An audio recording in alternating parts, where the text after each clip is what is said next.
پی رہے ہیں، گالیاں دے رہے ہیں، ہفتوں ہو جاتے ہیں مسجد کا دروازہ جھانکے ہوئے، اور ہم اپنے گھروں میں مطمئن ہیں کہ ہماری نسلوں کا ایمان باقی رہے گا۔ مسلمانوں، آج فکری طور پر، ذہنی طور پر ارتداد ہر گھر کی دہلیز پر پہنچ چکا ہے۔ میرے رب کی قسم، اگر اس نسل کے ایمان کو بچانا ہے، ایمان والے تجھے ابھی سے کسی وقت سے اپنی اولاد کے ایمان کی فکر کرنی پڑے گی۔ ہم کا انتظار نہیں کرنا، ہمیں ابھی سے فکر کرنی پڑے گی۔ آج مسلمانوں کی صورتحال کیا ہے؟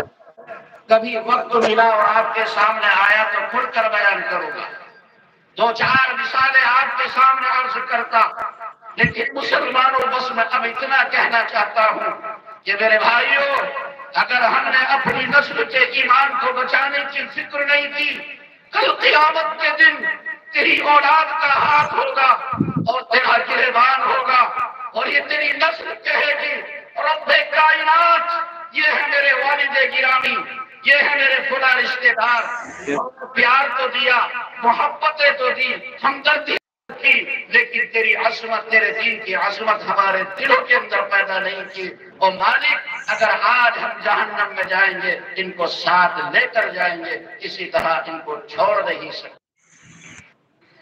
میرے بھائیوں، ہم اپنی اولاد کے ایمان کو بچانے کے لیے جو بھی کوشش کر سکتے ہیں وہ کرنی چاہیے۔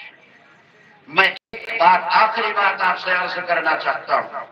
اس وقت پوری دنیا میں منظم طریقے پر، باقاعدہ طور پر اگر کوئی سلسلہ، کوئی تحریک اس طرح ہے جو تمہاری نسلوں کے ایمان کو بچانے کی فکر کر رہا ہے، میں اللہ کی قسم اٹھا کر کہہ سکتا ہوں وہ خدا کی دھرتی پر مدرسہ ہے جو منظم نسلوں کے ایمان کو بچانے کی کوشش کر رہا ہے۔ ہم اپنے آپ کو اور اپنی نسل کو، اپنے بچوں کو مدرسوں سے جوڑیں گے انشاءاللہ۔ میرے بھائیوں، ہم کیا کہیں، آج قوم کا حال یہ ہے، قوالوں پر ایک رات لاکھوں روپے دیتے ہیں، نچلیوں کو پیسے دیتے ہیں، شاعروں کو ایک رات میں 1 لاکھ روپے دے دیتے ہیں، اور اپنی نسلوں کے ایمان کو بچانے کے لیے دینی مدرسوں کی خاطر ہماری جیب میں 1 روپیہ نہیں ہوتا۔ جس قوم کی صورت حال یہ ہو، وہ ذرا بھلا سوچے کہ وہ اپنی نسلوں کے ایمان کو کس طرح بچا سکتی ہے۔ نسلوں کا ایمان بچانے کے لیے مولویوں سے تعویذ لیتے ہیں اور قوالوں کو 1 لاکھ روپے دیتے ہیں، ایک رات کے مشاعرے میں شاعروں کو لاکھ روپے دیتے ہیں، نچلیوں پر دیتے ہیں۔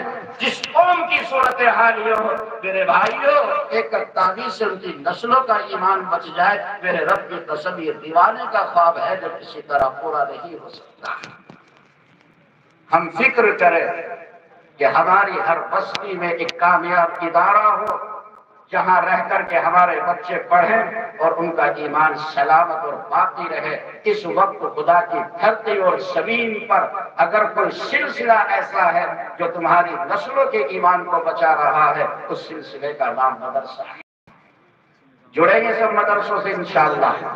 یہ مدرسے والے جب بھی کیسے بھی آپ کو پکارے، آپ ہر وقت تیار رہیں اور یہ ارادہ کریں کہ ہمارا مال تو کیا، اگر ہماری جان بھی مدرسوں کو ضرورت پڑی تو جان بھی دے دیں گے۔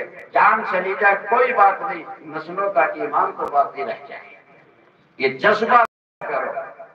یہ آپ کا مدرسہ قاسم العلوم اس بڑے میدان میں آج دوپہر اکابر علماء کے ہاتھوں مدرسے کی بنیاد رکھی گئی، ایک نئی بلڈنگ کی بنیاد رکھی گئی ہے۔ میں دیکھنا چاہتا ہوں کون ہے وہ خدا کا شیر، اللہ کا نیک دل بندہ جو یہ کہے کہ ایک تعمیر کا خرچ 2,75,000 روپے، ایک کمرے کی تعمیر کا خرچ ہے۔ کوئی بڑے مجمع میں جو کھڑے ہو کر کے کہہ دے کہ انشاءاللہ ایک کمرے کی تعمیر